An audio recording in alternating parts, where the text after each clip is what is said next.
guerreiro do povo brasileiro. Lula, guerreiro do povo brasileiro. Lula, guerreiro do povo brasileiro. Lula, guerreiro do povo brasileiro. Lula, guerreiro do povo brasileiro. Lula, guerreiro do povo brasileiro. Salve, salve pessoal, Paulo da página Por Nossa Democracia e do canal Paulo Andrade Castro. Olha o que nós temos aqui, gente. Isso é uma notícia excelente, tá? Antes da gente ir diretamente ao vídeo, gostaria de pedir a vocês que se inscrevam no canal, apertem no sininho para receber notificação, tá certo? Que a gente precisa muito da ajuda de vocês, tá bom? Para a gente fazer esse canal cada vez mais forte. Gente, ó, mas isso é uma notícia excepcional, ó. Entendam. Segunda turma do STF pressiona Carmen Lúcia, né, por novo julgamento sobre segunda instância. Bem, pessoal, o que é que acontece? A ministra Carmen Lúcia, ela mais ou menos um mês atrás, disse que não estava muito afim de trazer a plenário a discussão sobre prisão ou não prisão após segunda instância, certo? O ministro Edson Fachin, ao invés de negar de primeira o habeas corpus ao ex-presidente Lula, enviou para que o mesmo fosse analisado pelo plenário do Supremo Tribunal Federal. Mesmo assim, pasmem, essa cidadã que parece que tem algum problema mental, porque ela não entende o momento complicadíssimo que o país está vivendo, ela não entende o momento complicadíssimo que o país está vivendo, ela se fechou e em nenhum momento falou em trazer esse tema para julgamento. Hoje, a segunda turma, em percebendo a indecisão dela, fez o quê? Certo? Inclusive com a ajuda do ministro Fachin. Mandou ao plenário duas ADCs, que são ações, certo? Direta de inconstitucionalidades, justamente relativas ao tema de prisão em segunda instância. Tá certo? Com isso, esses ministros da segunda turma, praticamente eles obrigam a ministra Carmen Lúcia a tomar uma decisão, tá certo? Então, vamos ler para vocês entenderem? Vamos aqui, pessoal, ó. A segunda turma do Supremo Tribunal Federal, STF, decidiu nesta terça-feira 20 enviar ao plenário da Corte dois habeas corpus que tratam da constitucionalidade da execução provisória de condenações após o fim dos recursos na segunda instância da Justiça. A decisão dos ministros aumenta a pressão sobre a presidente da Corte, ministra Carmen Lúcia, para que a questão seja levada ao plenário. No mês passado, a ministra afirmou durante um jantar com empresários que o assunto não será debatido novamente pelo Pleno. A presidente é responsável pela elaboração da pauta de julgamento. O envio da questão ao plenário foi sugerida durante sessão da segunda turma do STF, pelo ministro Edson Fachin. Cabe salientar que o ministro Edson Fachin tem votado pela prisão em segunda instância, mas assim mesmo ele quer ver a questão decidida em plenário, tá certo? Mas a presidente da Corte, como prometeu a empresários, que é ó, gente, só isso era motivo para ela deixar o STF. Prometer a empresários, gente. E pior de tudo, empresários não brasileiros, empresários americanos, empresários de outros países. Isso é uma vergonha, isso é uma coisa calamitosa, isso dá nojo. Que pediu vista de dois habeas corpus que tratam do tema.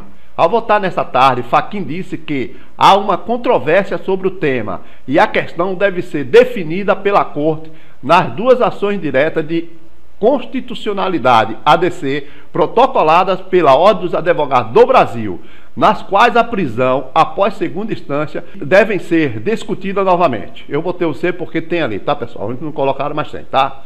O entendimento do relator também foi acompanhado pelo ministro Ricardo Lewandowski. Entendo como Vossa Excelência que não é conveniente que nós, em um órgão fracionado, fixemos um ponto de vista com relação a essa questão, sobretudo quando a matéria está pendente de uma decisão mais profunda por parte do plenário. disse o ministro.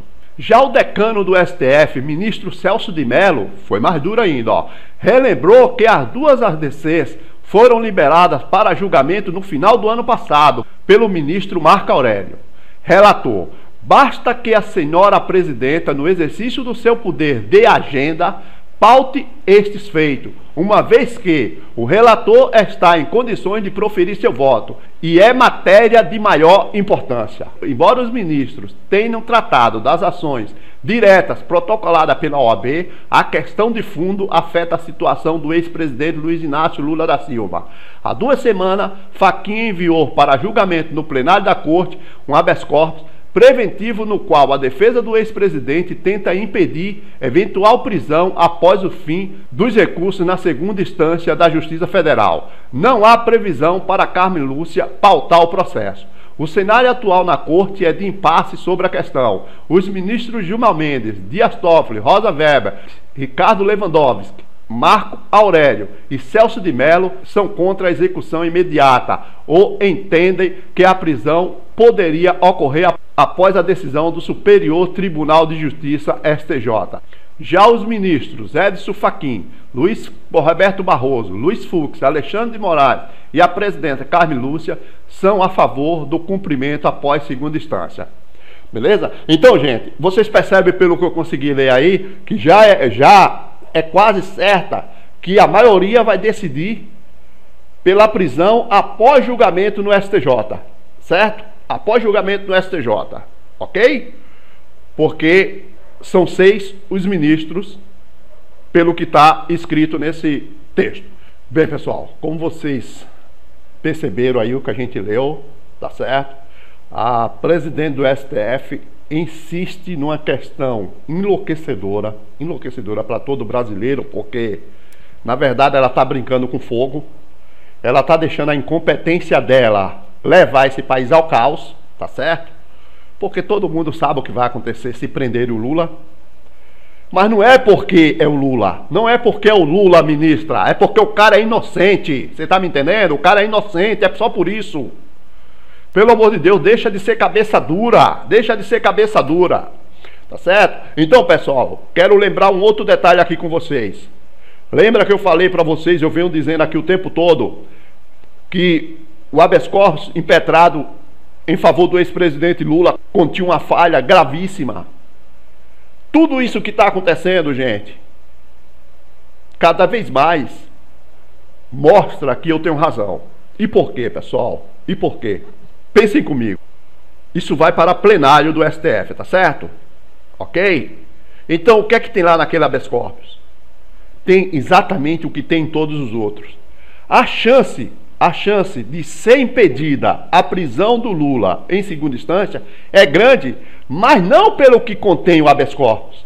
É grande pelo entendimento dos juízes com a mudança de lado do Gilmar Mendes. Cabe salientar que o Gilmar Mendes, quando votou pela prisão em segunda instância, ele votou porque só o Lula estava com dele na reta, mesmo sem cometer crime nenhum. Aí ele votou porque ele queria atingir diretamente ao Lula. Como a Lava Jato, não a de Curitiba, diga-se de passagem, não a de Curitiba, chegou no Aécio, chegou no Temer, chegou no Serra, imediatamente o Gilmar Mendes mudou de posição, que é o que está salvando o ex-presidente Lula. Só que tem um detalhe, eu volto a repetir para vocês. Se o habeas corpus estivesse contendo o que deveria estar contido no mesmo, não haveria a menor possibilidade deles permitir a prisão do ex-presidente Lula. Porque, gente, saibam do seguinte, quando o STF decidiu pela prisão em segunda instância, o STF decidiu levando em consideração que o juiz de primeiro grau e a instância revisora de segunda são juízes e instâncias confiáveis, que o STF pode confiar. Tá certo? O que é que eu falei que está faltando no habeas corpus? Mostrar o histórico do juiz de Curitiba, dos procuradores de Curitiba e do TRF4, que é a turma revisora desse juízo. O histórico deles é calamitoso. Nos últimos 14 anos, eles só cometeram crimes. Inclusive, eu volto a repetir, 2013, o juiz Sérgio Moro foi desqualificado no próprio STF, inclusive com voto do decano do STF, Celso de Mello, estarrecedor contra o mesmo. Aí vocês vão dizer, Paulo, mas é só isso? Não! Em 2008, o juiz Sérgio Moro, o DD e o TRF4 tiveram uma ação deles no STJ anulada completamente por irregularidades, por crimes. Vocês estão me entendendo? Nós estamos falando de uma quadrilha que se criou cometendo crimes. Agora é justo a gente não dar um jeito do STF, na hora de analisar esse habeas corpus, ter esse histórico para ver, peraí, gente, se a gente manda prender o ex-presidente Lula, quem é que está do outro lado? O juiz Sérgio Moro, DD e TRF4. O histórico dos caras é altamente criminoso. Ele só comete crimes. Tá certo? Jamais eles permitiriam a prisão do Lula. Eu posso garantir a vocês. Jamais. Porque se eles o fizessem, eles estariam assinando embaixo como cúmplice do Moro, do TRF4 e do DD. Eles jamais fariam isso. Tá certo? Por isso que eu venho batendo nessa tecla. Eu acho isso um absurdo. Cada um é especialista na sua área. Eu sou perito e sou especialista nisso. Eu sei como brigar em relação à prova, em relação a mostrar o que pode ser feito e o que não pode ser feito. Então, é um absurdo eu ficar tentando contato para mostrar isso que a gente está agindo de maneira errada e ninguém se dispõe a me ouvir. Ninguém se dispõe a me ouvir. Tá certo, pessoal? Então, gente, ó, agora duvido que a ministra Carmen Lúcia tenha peito e tenha como segurar sem trazer a plenário esse negócio do habeas corpus aí, que de um modo indireto envolve o ex-presidente Lula. Tá bom, pessoal? Valeu, um abração, gente. Desculpa mais uma vez o desabafo, tá bom? Tchau.